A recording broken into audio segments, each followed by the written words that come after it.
Est-ce que c'est le bon moment de se lancer dans un projet immobilier? On va se poser la question. Donc, ça y est, il semblerait que le marché annonce quoi? Une petite reprise? Oui, j'ai envie de dire ouf, il était temps. Il y a une petite embellie, mais attention, elle est mesurée tout de même. En fait, il y a un léger assouplissement des conditions de crédit par les banques. Donc, c'est le moment un peu pour négocier. En fait, ce que les professionnels se rendent compte, c'est qu'il y a un plus grand nombre de profils qui est accepté par les banques, principalement des primo-accédants d'ailleurs. Donc, ça, c'est une bonne chose. Donc, c'est plus flexible, c'est C'est plus plus simple d'y flexible, accéder. exactement. Et on a une marge de négociation un peu plus grande, ce qui n'est pas mal. À tel point que, regardez, le montant total des prêts accordés au mois de juin, et seulement au mois de juin, on est à presque 13 milliards d'euros. Donc c'est quand même énorme. C'est le plus haut niveau depuis fin 2023.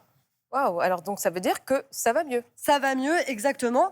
Et en fait, de manière générale, parce qu'il y a quand même un petit détail, c'est pas le cas pour les ventes de logements neufs.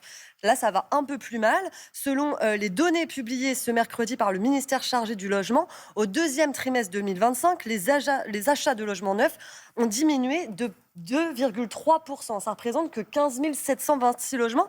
Alors pourquoi c'est si peu sur ces logements neufs? Bien parce que souvenez-vous, les taux étaient très hauts. Donc Ouais. forcément, ça a bloqué. Et est-ce que vous vous souvenez de la loi Pinel? Oui, on connaît tous de nom, De mais non. alors quel impact ça a eu? En fait, c'était un dispositif fiscal qui permettait aux particuliers d'acheter un logement neuf pour le louer pendant 6 ans, 9 ans ou 12 ans. Et ça leur permettait d'avoir une réduction d'impôt. En fait, l'État vous offrait jusqu'à 21% de réduction d'impôt. Et c'était un vrai coup de pouce. Parce Qui a qu'en fait, boosté vraiment, exactement, les ça ventes, ouais. stimulait le marché, ça permettait de l'alimenter, de soutenir toute la filière du logement.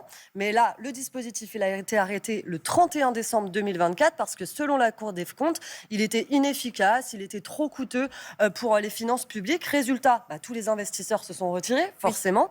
Alors, Frilosité, quoi, c'est ça? exactement. Donc c'est pour ça que là, la vente des logements neufs, c'est plutôt compliqué. Alors ça va peut-être changer parce que la ministre du Logement, Valérie Létard, est en discussion avec des sénateurs et des députés pour trouver peut-être la création d'un nouveau régime. Donc peut-être que ça va changer. À Voilà. suivre. Benoît, Exactement. Lise, si vous cherchez à D'accord. acheter, j'espère que vous avez bien noté J'ai bien tout noté. les conseils voir mon banquier. de Cassandre. On s'intéresse maintenant à ces propriétaires qui ont signé un prêt relais avec leur banque. Il faut peut-être rappeler ce que c'est un prêt relais. Ouais, c'est un peu compliqué pour ces vendeurs, ces propriétaires vendeurs. Rapidement, un prêt relais, qu'est-ce que c'est? En fait, c'est une avance de la banque, tout simplement, qui va vous permettre d'acheter tout de suite le logement de vos rêves. Sauf que c'est quand vous n'arrivez pas à vendre l'ancien. Et ça, avec cette crise de l'immobilier, c'est quelque chose qui est plutôt courant. Alors bien sûr, il y a un temps imparti que la banque met en avance. En général, c'est 12 mois. Ça peut être renouvelable encore 12 mois. C'est ce qu'on Donc appelle... vous êtes en train d'acheter. Ouais, En attendant d'acheter, il faut vous vendre. donne Et une entre les deux, maximum 12 mois. Il 12 y a mois. intérêt à vendre, quoi. Il y a intérêt à vendre, et c'est le problème, c'est que ça se vend pas en fait. Mais c'est en ce petit, moment. 12 mois, ça Exactement. passerait Donc vite. 12 mois, ça passe vite.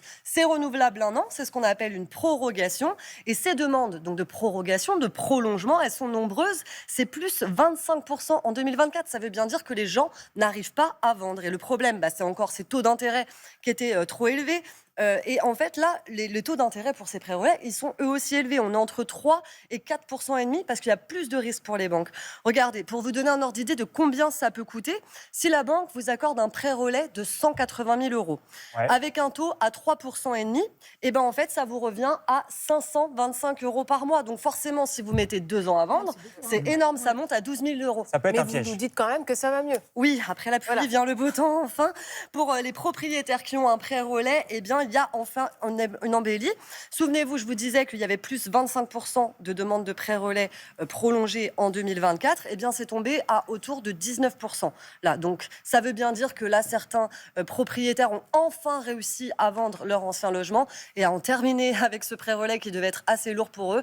Donc voilà. Donc effectivement, si vous avez un projet immobilier, c'est peut-être le moment de se lancer ou en tout cas d'y songer fortement.